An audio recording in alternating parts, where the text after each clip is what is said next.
Hello students, आप सभी को आपके अपने प्यारे channel conceptual study with Ritesh में एक बार पुनः स्वागत है। और आज का ये एविडेंस पर्सनालिटी डेवलपमेंट सेक पेपर 1 का सेट 2 है। ठीक है, इसमें कौन कौन से क्वेश्चन आज पूछे गए थे स्टूडेंट्स, इसके बारे में देखेंगे। ठीक है, और किसका क्या आंसर होने वाला था और कौन कौन सा क्वेश्चन मेरे बताए से आया है, ये सारा कुछ बताने वाले हैं। तो आप लोग पूरा वीडियो को देखिएगा स्टूडेंट्स, और चैनल में नए होंगे जरूर से सब्सक्राइब कर लीजिएगा। ये सेमेस्टर 1, 2, 3 यानी कि सारे लोगों के लिए इम्पोर्टेंट है क्वेश्चन पेपर। ठीक है, तो आप लोग जिस भी सेमेस्टर का स्टूडेंट्स देख रहे होंगे वो पूरा देखिए। ठीक है, ताकि आप लोग को पूरा समझ में आए। देखिए स्टूडेंट्स, ऑब्जेक्टिव टाइप का ये नहीं था। ठीक है, ऑब्जेक्टिव कहने का मतलब एमसीक्यू नहीं था, ये इसमें आंसर राइटिंग करना था। ठीक है, और देखेंगे कौन से लैंग्वेज में था स्टूडेंट्स। देखिए यहाँ पर कुछ लिखा हुआ है, candidates are required to give their answer in their own words as far as practicable. The figures in the margin indicate full marks answer from both the groups is directed। यानी कि जिस तरह से ग्रुप वाइज दिया गया है उसी तरह से आप लोग को बनाने हैं। ठीक है, ग्रुप ए इज कंपलसरी, तो ग्रुप ए जो है बनाना ही बनाना है, इसमें मतलब कि किसी भी तरीके का भेद नहीं। ठीक है, देखिए इसमें जो है सो क्वेश्चंस इंग्लिश में थे। अब हिंदी में कोई कोई लिख दिए होंगे, ये तो बात की बात है, लेकिन क्वेश्चन आप लोग का इंग्लिश में आया है। ठीक है, तो आप ये सोचने वाली बात है। बहुत सारे सोच रहे होंगे कि पर्सनालिटी डेवलपमेंट जो है सो हिंदी में रहेगा, लेकिन आप लोग देख सकते हैं क्वेश्चन जो है सो इंग्लिश में। देखते हैं अब किस टाइप का क्वेश्चन है। ठीक है, what is the meaning of interpersonal skills. Interpersonal skills यानी कि अपने अंदर के स्किल्स का मतलब क्या है। ठीक है, define self confidence.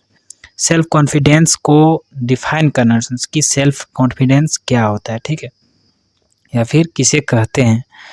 Give the meaning of stress management, तो अर्थ बताना है कि स्ट्रेस मैनेजमेंट क्या होता है। ठीक है, स्ट्रेस मैनेजमेंट करने का मतलब कोई तनाव में है, टेंशन में है, तो उसका मैनेज कैसे किया जा सकता है, तो उसका अर्थ बताना है। ठीक है, कैसे हम लोग अर्थ बता सकते हैं, किसको बोलेंगे, तो समझ रहे होंगे। डिफाइन क्रिटिकल थिंकिंग, तो क्रिटिकल थिंकिंग एक अद्भुत तरीके का जो सोच है वो किसको कहते हैं, या फिर क्रिटिकल थिंकिंग किसे कहते हैं, डिफाइन करना है। ठीक है, what is the meaning of goal setting, तो क्या मतलब होता है गोल सेटिंग का, यानी कि लक्ष्य निर्धारण का। आप लोग को पता है कि बिना लक्ष्य निर्धारण का आदमी कुछ भी बच्चा नहीं कर सकता है। ठीक है, एक ठो लक्ष्य तो होना ही चाहिए।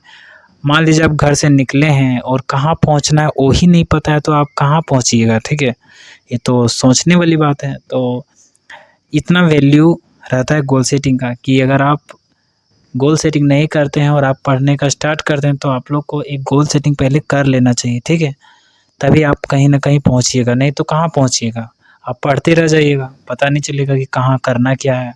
ठीक है, तो इस तरह से आगे देखिए क्या है, what are the factors that causes stress, तो क्या क्या कारण हो सकते हैं स्ट्रेस के, यानी कि टेंशन का क्या क्या कारण हो सकता है। ठीक है, तो ये सारा तो जितना भी अभी बताया सारा तो बताया हुआ है, मेरा वीडियो से बाहर एक भी क्वेश्चन नहीं है। ठीक है, सारा बताया हुआ है।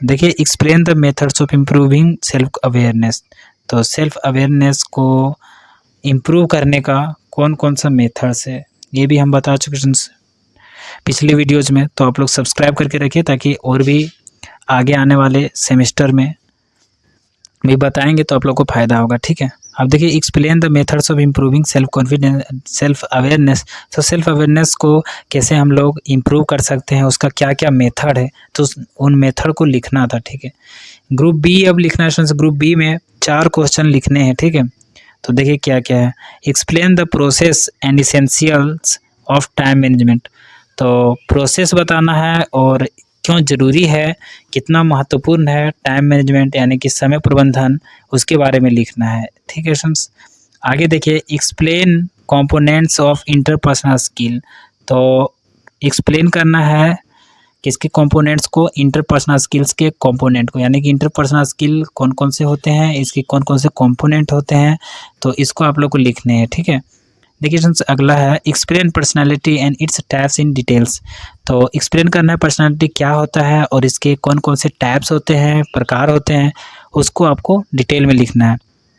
Very briefly explain the differences between self esteem and self awareness, तो ब्रीफली आप लोग को बताना है कि छोटा करके बताना है, एक्सप्लेन द डिफरेंसेस, क्या क्या अंतर है किसके किसके बीच में, सेल्फ स्टीम और सेल्फ अवेयरनेस, ठीक है। सेल्फ स्टीम और सेल्फ अवेयरनेस के बीच में क्या अंतर है, क्या मेजर डिफरेंस है, तो उसको डिफरेंस क्रिएट करके लिखना है, ठीक है फ्रेंड्स। आगे देखिए, narrate 5 factors that make you creative, explain the warriors of creativity. तो यहाँ क्रिएटिविटी के बारे में बात कर रहा है, तो 5 ठो फैक्टर्स बताना है जो कि एक क्रिएटिव बनाता है, किसी भी चीज़ को क्रिएटिव बनाता है। कौन सा 5 फैक्टर है, ठीक है, 5 फैक्टर्स, तो उसको लिखना है इसमें।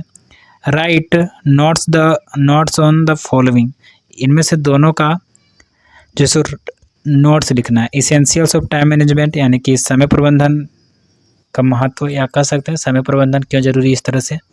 प्रोसेस ऑफ टाइम मैनेजमेंट, तो क्या प्रोसेस है टाइम मैनेजमेंट का, समय प्रबंधन का क्या क्या प्रोसेस है, किस तरह से हम समय प्रबंधन कर सकते हैं, ठीक है। And last question is explain the concept and impact of stress, तो क्या कॉन्सेप्ट है स्ट्रेस का और क्या क्या इम्पैक्ट पड़ता है स्ट्रेस का, तो इसके बारे में लिखना है। तो इनमें से कोई 4 ठो लिखना था लास्ट क्वेश्चन का, ठीक है। स्टूडेंट्स, अगर आपके पास भी कोई क्वेश्चन पेपर आया है या फिर आपके पास है और चाहते हैं वीडियोज बनाना, तो आप लोग मेरे व्हाट्सएप में ज़रूर से भेजिएगा, ठीक है। और स्टूडेंट्स, एक दूसरे का हेल्प कीजिए, ठीक है। तो हम भी चाहते हैं आप सभी का हेल्प करने, आप भी थोड़ा मदद कीजिए, ठीक है, ताकि और अच्छा से हेल्प हो पाए। और स्टूडेंट्स, सारा सब्जेक्ट का क्वेश्चन पेपर आप लोग को इस चैनल में देखने को मिलेंगे, तो चैनल को सब्सक्राइब करके रखिए स्टूडेंट्स, और सबसे पहले सारा इम्पोर्टेंट नोटिस वगैरह देखने को मिलेंगे, तो जरूर से सब्सक्राइब करिए। और थैंक्स फॉर वॉचिंग, फिर मिलेंगे एक नए इंटरेस्टिंग वीडियो के साथ, तब तक के लिए जय हिंद, वंदे मातरम स्टूडेंट्स।